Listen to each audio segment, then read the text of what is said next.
At 7, Marcus knew how to calm a grown man having a panic attack. He cooked full dinner, managed the family budget, but at 34, Marcus broke down in grocery store because he couldn't choose between 2 boxes of cornflakes. If you are watching this and you have ever felt an exhaustion that sleep can't touch, or if you spend your whole life managing emotions that aren't even yours, you are not watching a story, you are recognizing one. This is the psychology aftermath of the stolen childhood. You weren't mature for your age, you were forced to survive. And now, as an adult, you are still paying the high interest on a loan you never signed for. In the next few minutes, we are going to look at the why you don't know who you are when no one needs you, and more importantly, how to finally stop being the responsibility one, and finally learn how to exist without earning your place. This is the cost of growing up too fast. Let's get into it. Marcus wasn't born responsible. He was promoted into it. His mother had a migraine that lasted weeks. His father has a moods that shift like weather system. Unpredictable, violent, then suddenly sunny with the guilt. And little Marcus, he became the household emotional Wi-Fi router. Invisible when everything connected. Scream at the moment something dropped. You know the type, the kid who gets called so mature. A parent-teacher conference while the teacher has no idea that maturity is just a 7 years old learning that this asking for help is risky business. The kid who receives a standing ovation for emotional labor that should be handled by the adults. By age 10, Marcus had developed what psychologists call hypervigilance, a human radar system constantly scanning for the emotional danger. He could read the room in the 0.3 seconds, detect a side weight, calculate the exact tone shift that the means that was about to explode. He was a child shock absorber, and her got really good at it. Because the alternative, letting the car crash, meant losing everything. Here's the brutal irony. Everyone prized him for it. Teachers loved him. Relatives called him the little man of house. He got gold stars for parentification, that fancy word for when a child managed adult emotion because the adults can't. And Marcus, he focused being useful with the being lovable. He built an identity around it. The fixer, the stable one, the guy who has it together. Sounds familiar? If you have ever been the friends everyone calls at 2 a.m. but somehow never check on you at the 2 p.m., keep listening. Fast forward to 34, Marcus is successful by every external metric. He runs a team of 20. His apartment is organized with military precision. His calendar is a work of art. But internally, he was two people. On the outside, protector, competent, controlled, playing Jenga and trampoline, over planning every moment, because unpredictability once meant choose. On the inside, a terrified 6 years old, frozen in time, still waiting for the other shoe to drop, still believing that if he just stayed useful enough, calm enough, good enough, the world wouldn't fall apart. Marcus once told me, and this is the direct quote, I can negotiate $1 million contract, but if my girlfriend sighed heavily, I'm instantly 7 years old again, wondering if I did something wrong. That's desperate maturity. The wise, responsible adult covering the neglect child who never got to finish being one. And here's where it gets painful. Marcus couldn't rest. Not ready vacation made him anxious. Weekends felt like the calm before the storm. His nervous system had been in overdrive for so long that stillness felt dangerous. He had what research called uneasy rest, the inability to relax because your biology learned the quiet moments were just the pause between crises. One day, Marcus' girlfriend asked him a devastating question.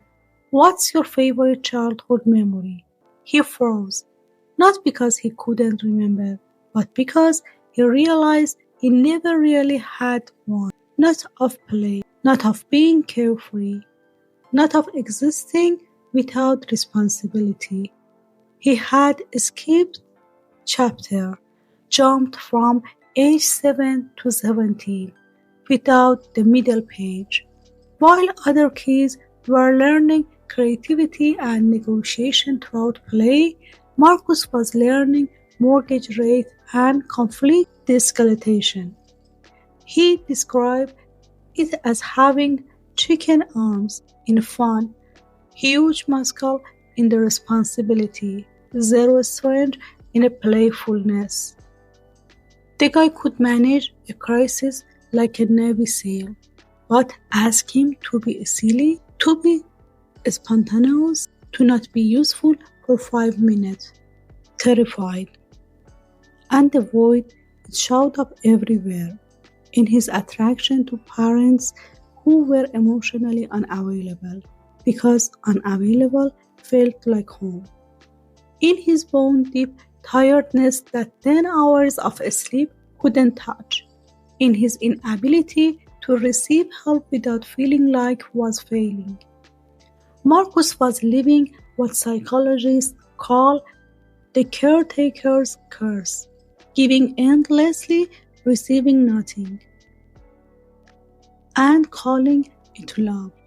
His personality had been assigned by family rather than discovered through trial and error. He was successful, sure, but he was chasing safety, not success. Every achievement was just another attempt to earn security he never had. The cereal aisle breakdown wasn't Marcus' rock bottom. It was his awakening, because for the first time he asked, if I'm not useful right now, do I still matter? And the silence that followed was defending. But here's where the story changed. Marcus didn't stay broken. He got curious. He started understanding that his parents weren't personality. They were survival adaptation. His nervous system wasn't broken.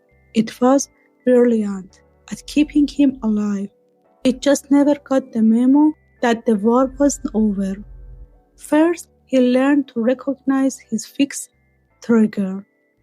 Marcus started catching himself people's emotion. He'd feel that familiar surge. I need to fix this, and instead, he'd pause, breathe, ask, is this mine to carry? Usually it wasn't. Second, he practiced uneasy rest on purpose. Marcus started scheduling void time, international moments with no agenda. 10 minutes, then 20. He had sit with the anxiety of the doing nothing and let his nervous system learn. See, we're safe, nothing exploded. Third, he grieved the childhood he never had. This was the hardest part. Marcus literally made a list. Things I wish I'd explained. A sleepover, being reckless without consequence, having someone else handle the hard stuff. He cried for the kid who never got to be one. And in that grief, he found something unexpected: compassion for the adult he had become. Fourth, he learned to receive. Marcus started small, letting the friend buy coffee, not apologizing when someone gave him a compliment, participating the sentence, "I need help with this." The first time he said, "I need help" at work, he expected to be fired. Instead, his team respected him more. Because here's the secret: vulnerability isn't opposite of strength, it's opposite of isolation. Finally, he rebuilt his identity from curiosity, not crisis. Marcus started asking, "What do I like when no one needs me?" Not what he's good at, not what's useful, what brings joy. He discovered he loved horrible horror movie, that he actually hated the career he had chosen for stability, that he wanted gasp to be bad at the things sometimes just for the fun learning. Today Marcus is 36. He still has the radar. He probably always will. But now it's tool, not a prison. He can turn it off. He can rest without waiting for the storm. He still struggles with intimacy sometimes, still catching himself over function. But now he sees, "Oh, there is my 7 years old trying to keep me safe. Thanks, buddy, I've got it now." Here's what Marcus wants you to know: your early maturity wasn't a mistake, it was a brilliant adaptation to an impossible situation. You survived, you kept the car on the road when no one else could. What survived mode isn't meant to be permanent. You are allowed to put down the weight. You are allowed to discover who you are when no one needs saving. That void you feel, those skipped chapters, they're not missing piece of your personality. They are invitation to wire, to write a new one. Marcos told me that his new favorite memory, the one he tells people now, is from last month. He was on a beach doing absolutely nothing, and for the first time in the 30 years, he felt the sand without scanning for danger. He just breathed, and in the breath, he finally met himself. Not the fixer, not the protector, just Marcus, a human being, finally learning to be. If Marcus' story landed in your chest like it did in mine, if you recognize the Wi-Fi router, the chicken arms, the bone deep tiredness, I want you to do comment below with the age you feel inside versus the age on your driver license. Let's see how many of us are running on a split maturity.